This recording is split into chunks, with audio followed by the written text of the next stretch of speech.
যেসব কারণে কবরে শাস্তি হয় এর তৃতীয় কারণ হচ্ছে বিলাপ করা। বিলাপ বলা হয় কোনো ব্যক্তি মারা যাওয়ার পর তার আত্মীয় স্বজন, তার পাড়া প্রতিবেশী সবাই একসাথে গোল হয়ে বসে সুখ প্রকাশ করে, একসাথে একই সুরে কান্না করে, বুকে থাপড় মারে, গড়াগড়ি করে, এটাকে বলা হয় বিলাপ। আমাদের দেশের অনেক অঞ্চলে এই প্রথাটা চালু রয়েছে। নবীজি বলছেন এই বিলাপের কারণে মৃত ব্যক্তিকে কবরে শাস্তি দেওয়া হবে।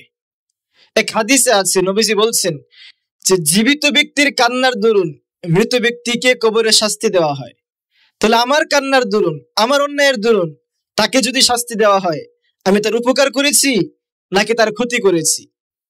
এজন্য প্রিয় মুসলিম ভাইয়েরা আমার, আমাদের যেখানে এই প্রথাটা চালু আছে এটা অবশ্যই আমাদেরকে বন্ধ করতে হবে। কোরআন এবং হাদিসের কোনো ভিত্তি নাই, এতে আযাব হয়, হাদিসে এসেছে। তো আমরা যারা এগুলা দেখবো যে আমাদের গ্রামে মাঝে মাঝে হয়, আমরা সকলেই ওসিয়ত করে যাব আমার মরণের পরে যেন এই বিলাপ না করা হয়। যদি আমি নিজে করে থাকি এবং তাদেরকে বলেও থাকি যে বিলাপ কইরো, সুখ প্রকাশ কইরো, বড় অনুষ্ঠান কইরো, নারী পুরুষ অবাধে মেলামেশা হয়ে খাবার খাবে, গরিবরা নাই, গরিবরাকে বসাবে সে চাটাইয়ের মধ্যে।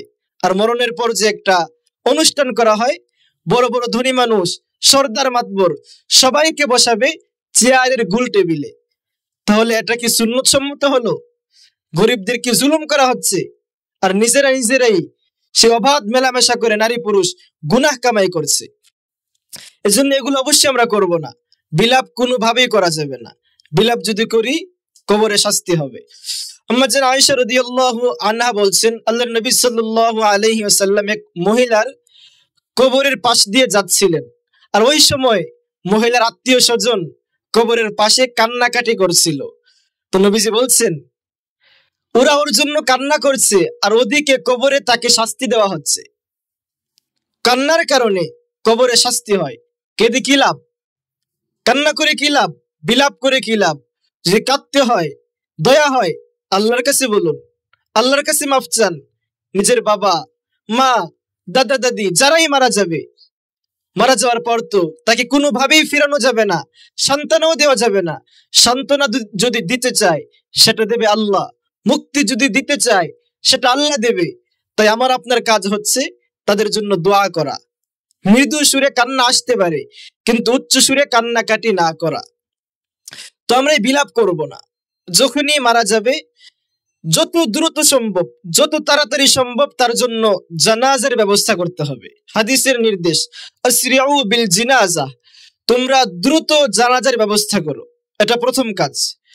জানাজা যখন শেষ হয়ে যাবে, নবীজি বলছেন জানাজার পরে কোনো দোয়া নাই, শরীয়তে এটা নাই। জানাজা শেষ, সাথে সাথে তাকে কবরে নিয়ে যাও, কবরে নিয়ে দাফন করে দাও। দাফন করার পর এখন একটু দোয়া করো, কারণ তার কবরে এখন তাকে সওয়াল জবাব করা হবে। সেজন্য সুন্দরভাবে তার প্রশ্নের জবাব দিতে পারে, সেজন্য তখন চোখের পানি ছেড়ে দিয়ে কান্না করে দোয়া করো।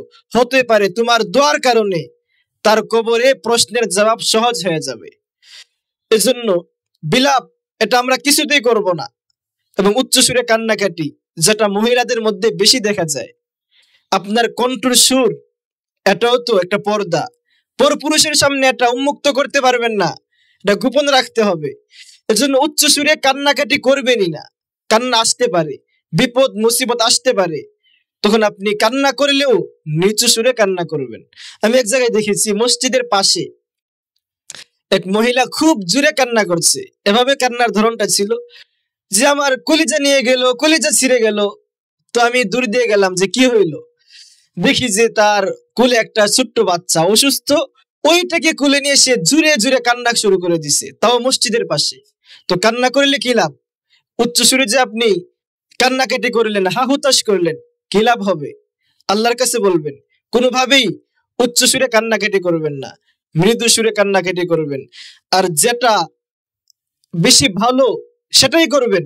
মাইয়েত মারা গেলে আল্লাহর কাছে দোয়া করা, আল্লাহর কাছে তার মুক্তি চাওয়া, এটাই তো তার প্রয়োজন। সুখ প্রকাশ করে তো কোনো লাভ নাই। এজন্য অবশ্যই এগুলো বন্ধ করতে হবে। মারা যাওয়ার পর তার নামে ইসালে সওয়াব হবে, তার জন্য দোয়া হবে, তার নামে দান সদকা হবে। কিন্তু আনুষ্ঠানিকতা, বড় অনুষ্ঠান করা, মেয়ে ছেলে একসাথে অবাধ মেলামেশা, কি লাভ হবে? আপনার লাভ হবে না মাইয়েতের লাভ হবে? কোনোই তো লাভ নাই, ক্ষতি ছাড়া যা হবে শুধু ক্ষতি হবে। এজন্য এগুলো থেকে অবশ্যই আমরা বিরত থাকবো, মাইয়েতের জন্য দোয়া করব, তার জন্য আল্লাহর কাছে নাজাত এবং মুক্তি প্রার্থনা করব। আল্লাহ আমাদের সকলকে বিলাপ এগুলো পরিহার করে সঠিক পন্থায় মাইয়েতের জন্য আল্লাহর কাছে মুক্তি কামনা করার তৌফিক দান করুন, আমিন। ওয়া আখিরু দাওয়ানা আলহামদুলিল্লাহি রাব্বিল আলামিন।